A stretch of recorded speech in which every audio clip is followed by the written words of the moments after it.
بسم اللہ الرحمن الرحیم۔ اللہم صلی علی محمد وآلہ وصحبہ وبارک وسلم۔ جیسا کہ آپ کو معلوم ہے کہ شعبان المعظم کا مہینہ جا رہا ہے۔ یہ مہینہ بہت ہی برکتوں اور عظمتوں والا ہے، اور چونکہ 15 شعبان بھی آ رہی ہے تو اس حوالے سے میں عرض کرنا چاہتا ہوں کچھ معلومات۔ سب سے پہلے دیکھا جائے گا کہ اس رات کو کیا فضائل ہیں، قرآن و حدیث میں اس کی کیا روایات ہیں، اور ہمارے جو اکابرین ہیں یا مفسرین ہیں امت مسلمہ کے، وہ اس بارے میں اپنی کیا رائے پیش کرتے ہیں۔ تو قرآن پاک کی سورہ مبارکہ ہے سورہ دخان، اس کی ابتدائی آیت نمبر 3 اور 4 میں اللہ پاک فرماتا ہے، ترجمہ اور مفہوم کچھ اس طرح ہے: بے شک ہم نے اسے برکت والی رات میں اتارا، بے شک ہم ڈر سنانے والے ہیں۔ اس رات میں ہر حکمت والا کام بانٹ دیا جاتا ہے۔ اس آیت کریمہ میں ایک رات کا ذکر کیا گیا ہے جس کے بارے میں یہ کہا گیا ہے کہ اس رات ہر حکمت والا کام بانٹ دیا جاتا ہے، کیونکہ اس رات کے بارے میں جو اس آیت مبارکہ ہے اس کی تفسیر میں مفسرین اکرام دو طرح کے اقوال پیش کرتے ہیں۔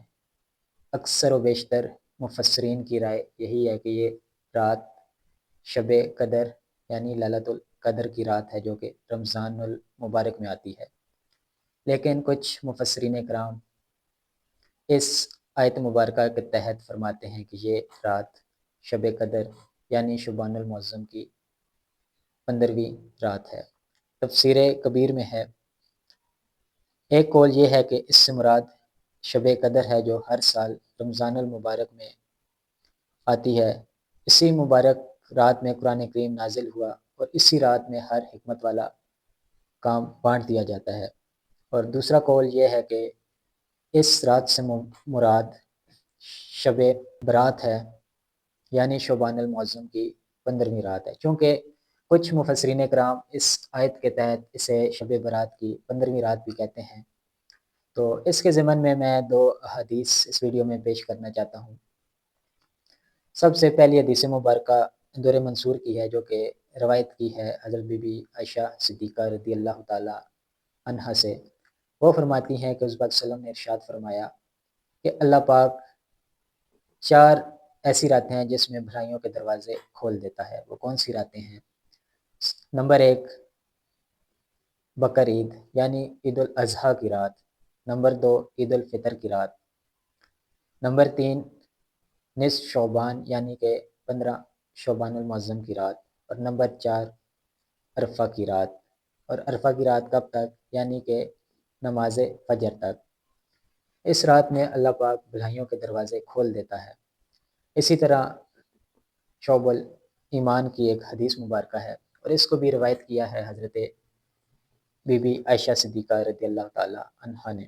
وہ فرماتی ہیں کہ حضور صلی اللہ علیہ وسلم نے فرمایا کہ میرے پاس جبریل امین آئے اور فرمانے لگے کہ اللہ پاک اس رات جو کہ آج 15 شعبان المعظم کی رات ہے، مفہوم عرض کر رہا ہوں، تو اس رات اللہ پاک جہنم میں سے اتنے لوگوں کو آزاد فرماتا ہے کہ جتنے بنی کلب کے بکریوں کے بال ہوں، یعنی اللہ پاک اتنی تعداد میں اس رات کو لوگوں کو جہنم سے آزاد فرماتا ہے۔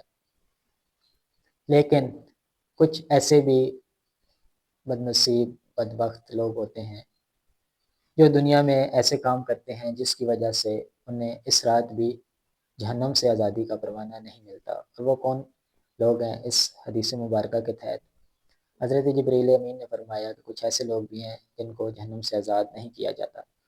ان میں سب سے پہلے نمبر پہ کافر، غیر مسلم، کلمہ گو، یا جس کا خاتمہ ایمان پر نہ ہوا ہو، اسے اس رات کو آزاد نہیں کیا جاتا جہنم سے۔ نمبر 2 والدین کا نافرمان، غرور اور تکبر کی وجہ سے کپڑا لٹکانے والا، عداوت والے، رشتہ داروں سے قطع تعلقی کرنے والا، شراب کا عادی اور زنا کرنے والا، ایسے لوگوں کے بارے میں اس حدیث میں فرمایا گیا ہے کہ اس رات کو ایسے لوگوں کو جہنم سے آزاد نہیں کیا جاتا۔